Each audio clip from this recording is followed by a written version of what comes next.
Hello, my name is Kirk Weiler, and this is Common Core Algebra 2 by eMath Instruction. Today, we're going to be working on Unit number 10, Lesson number 4, on polynomial identities. Identities, we're going to be getting into in just a moment, but they're one of the most important things in mathematics because they are equations that are always true. There is never a value of x, y, or anything else that makes them false. And we're going to be investigating them today and some of their uses. They're one of the more fascinating additions to Common Core Algebra 2. But first, let's just make sure we remember what a polynomial is. Exercise number 1, real simple. Which of the following is not a polynomial expression? Explain why your choice fails to be a polynomial. So take a look at your 4 choices. One of those is not a polynomial. Think about why that is. Pause the video now.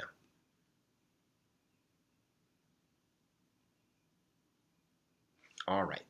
Well, it's probably pretty obvious because one of these things is not like the other. And that's choice 3. Ooh, in red, right? Not really by design. So, goes with the red shirt though. So, number 3 is not a polynomial for a couple different reasons. Number 1, because of this exponent of -4, and number 2, because of this exponent of 1/2. All exponents in a polynomial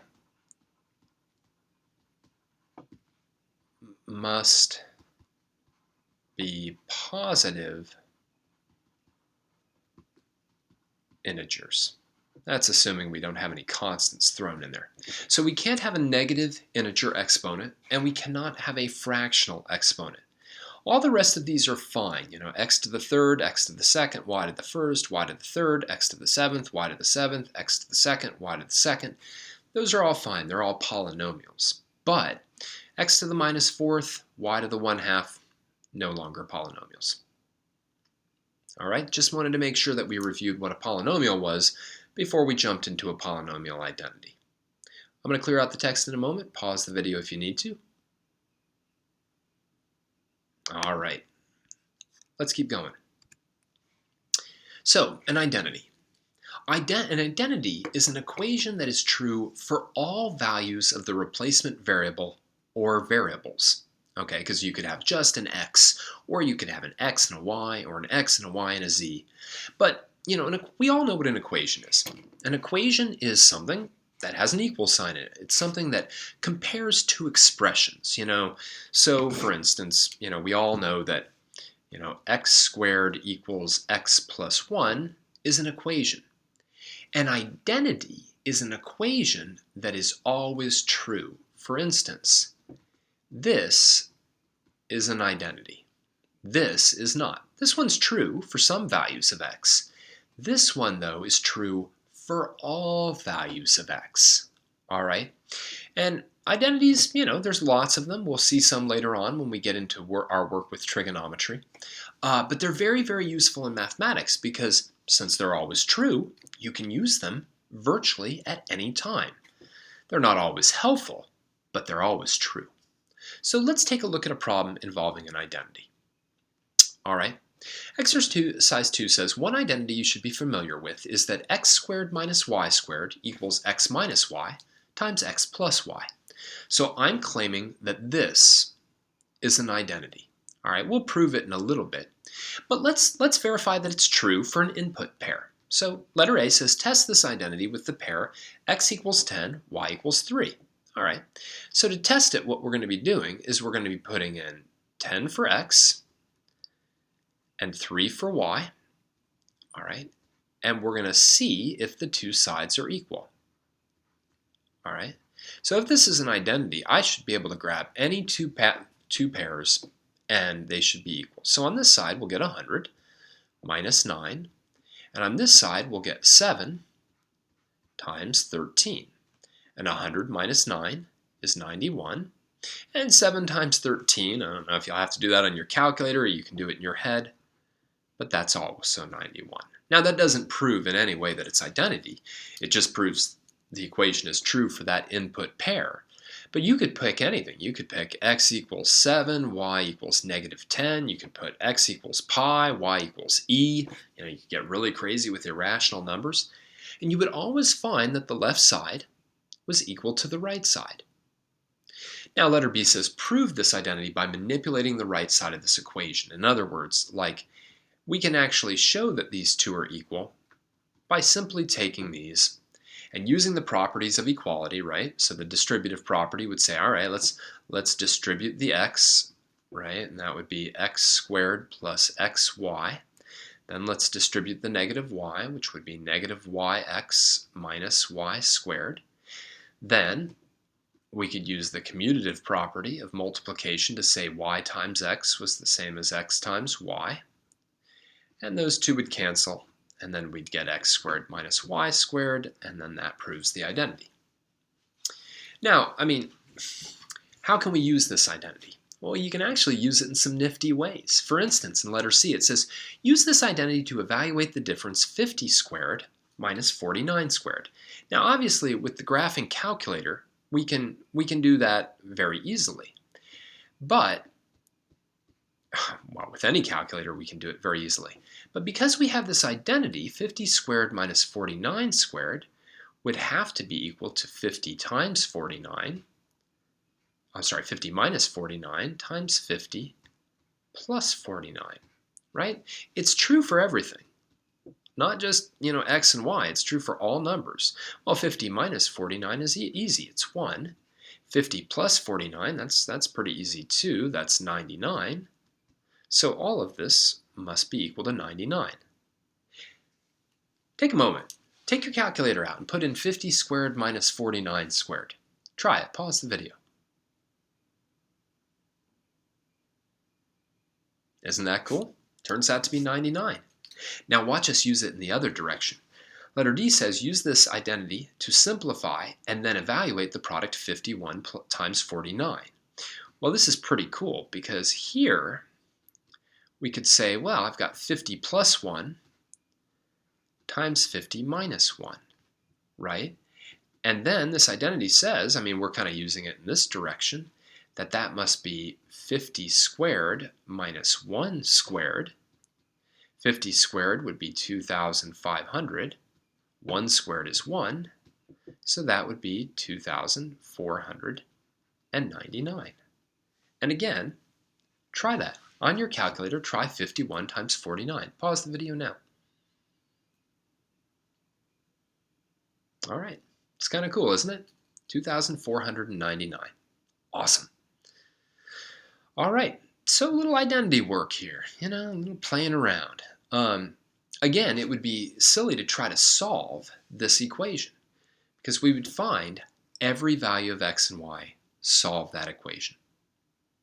Anyhow, pause the video now and write down anything you need to before we go on and do some more work with an identity. All right, let me clear out the text. Let's move on to exercise 3. Exercise 3 says prove the identity a plus b squared equals a squared plus 2ab plus b squared and use it to evaluate 35 squared. Well, you can actually work with this in many, many different ways. All right, but the easiest way to prove an identity like this is to take one of the two sides and manipulate it by using real number properties. So a plus b squared by definition is a plus b times a plus b. That's just what it is, right? But then we can do double distribution. We can do a times a, which is a squared, then a times b, which is, well, a times b. Then we can do this, b times a, and we can do this, b squared.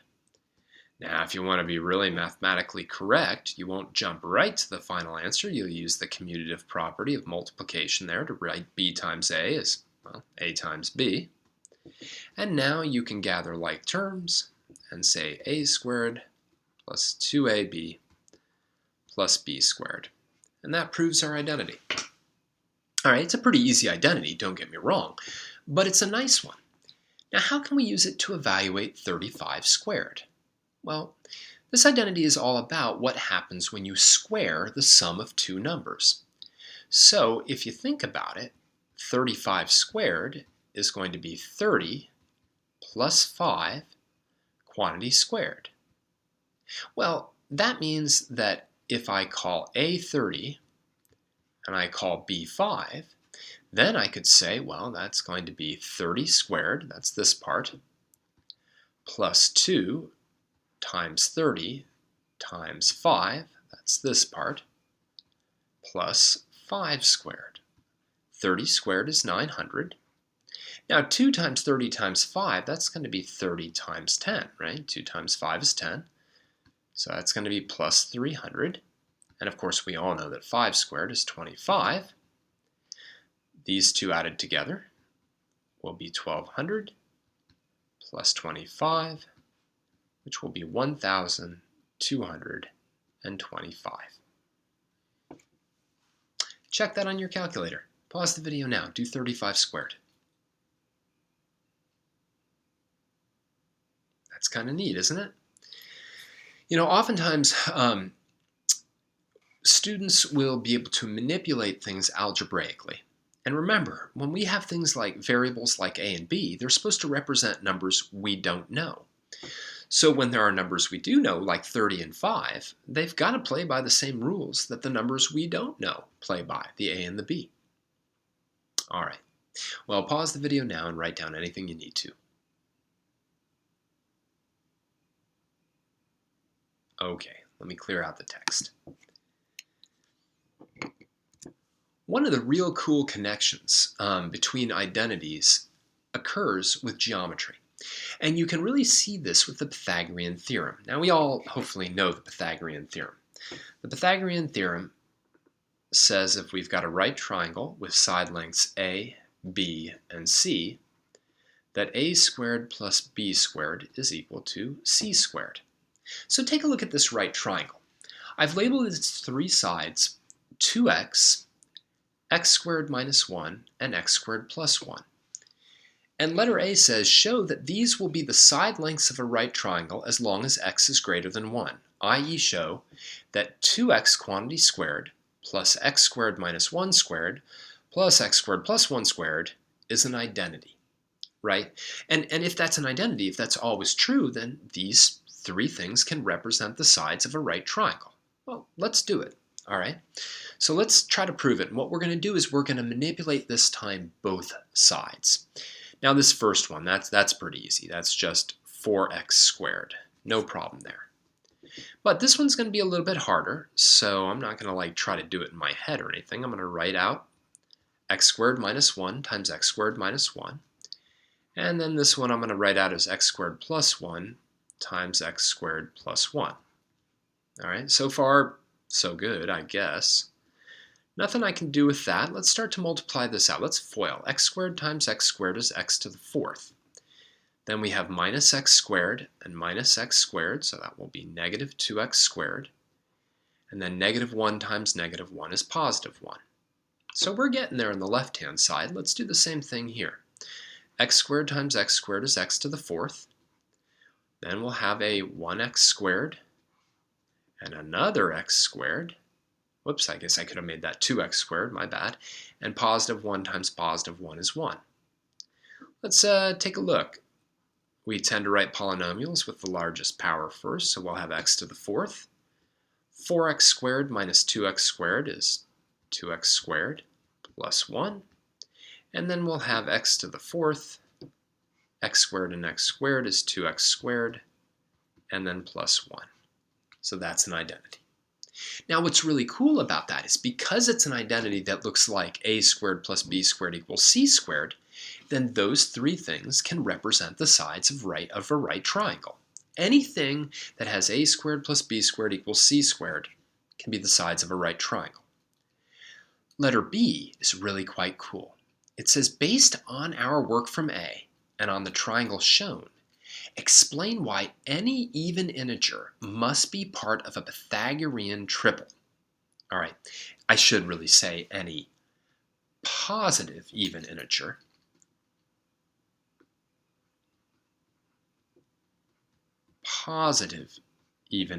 must be part of a Pythagorean triple, i.e. a set of three integers that could be the sides of a right triangle. Generate a Pythagorean triple that has 10 in it and a separate one that has 14 in it. All right. Why would any even integer have to be part of a Pythagorean triple? Think about this for a little bit. All right. Well, this is why. So why? And this really takes some thinking. It's really quite tough. 2x is an even integer if x is an integer. In fact, any even integer can be written as 2x, and then x will be an integer, but that means that x squared minus 1 and x squared plus 1 will be integers. Now, how would that work? Well, watch. This is really cool. Let's say that we want one that has a 10 in it. What I'm going to do is I'm going to say 2x is 10, and that means x is 5. Now, keep in mind, though, this side is still 10. Okay, but what would x squared minus 1 be? Well, that would be 5 squared minus 1, which would be 25 minus 1, which would be 24, and that would be this side. And then x squared plus 1 would be 5 squared plus 1, which would be 25 plus 1, which would be 26, and this would be this side.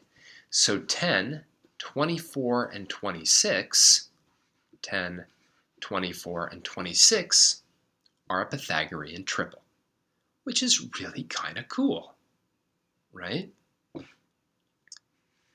You try to do it with the 14. Take a moment.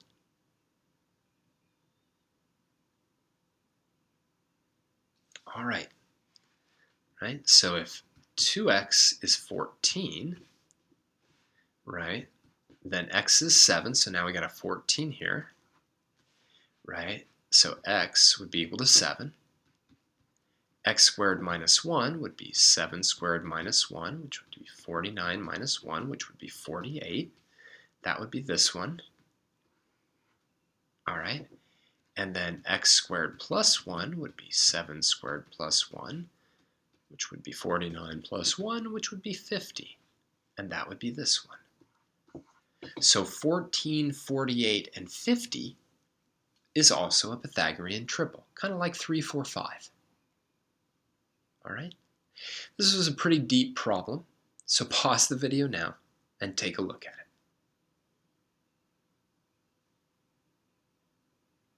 All right, let's clear out the text. Let's take a look at one last problem with polynomial identities. Exercise 5.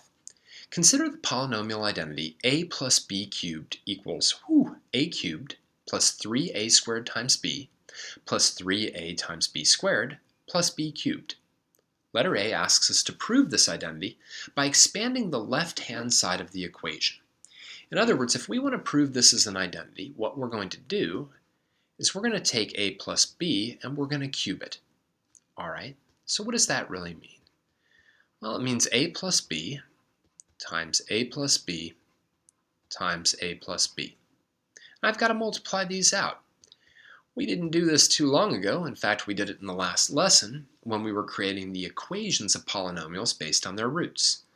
But let's multiply this out. Now, we've already seen what a plus b squared is, but that's going to be a squared plus ab plus ab, so that's going to be plus 2ab plus b squared.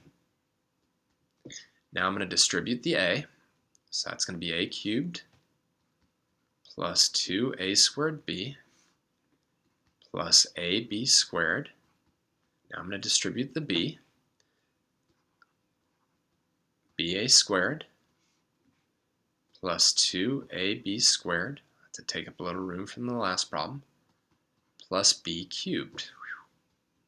Combining like terms, nothing combines with the a cubed, but here we've got an a squared b, here we've got an a squared b, so that's going to be 3a squared b. Here we have ab squared. Here we have 2ab squared, so that's going to be 3ab squared, and then a b cubed. And there we go, we've proved it. Now, letter B says, use your calculator to find the value of 11 cubed. That's pretty easy. Then use the identity to show the same result. Carefully consider your choice of A and B. All right, well, figure out what the value of 11 cubed is on your calculator really quickly.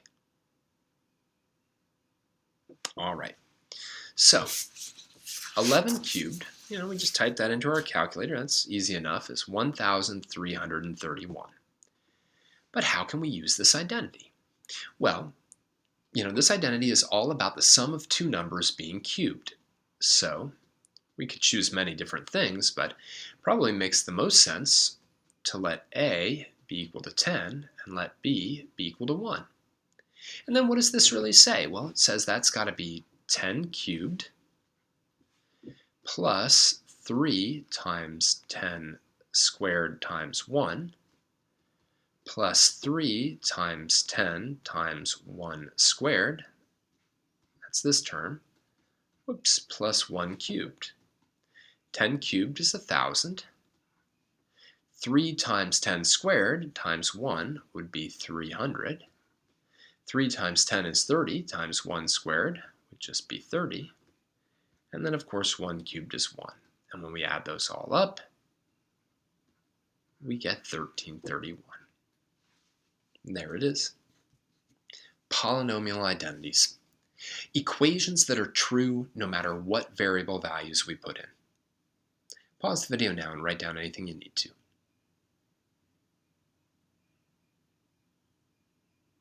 All right, I'm going to clear out the text, and let's finish up.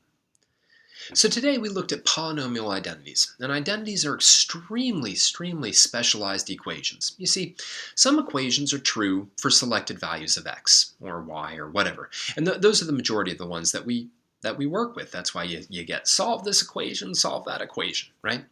Some very rare equations aren't true for any value of x, and we looked at those some in Common Core Algebra 1, and we looked at them earlier in this year. And some equations are true for every value of the replacement variables, x, y, whatever. Those are known as identities. And they're very powerful because they can help us do a lot of different things in mathematics. All right, I want to thank you for joining me for yet another Common Core Algebra 2 lesson by eMath Instruction. My name is Kirk Weiler, and until next time, keep thinking and keep solving problems.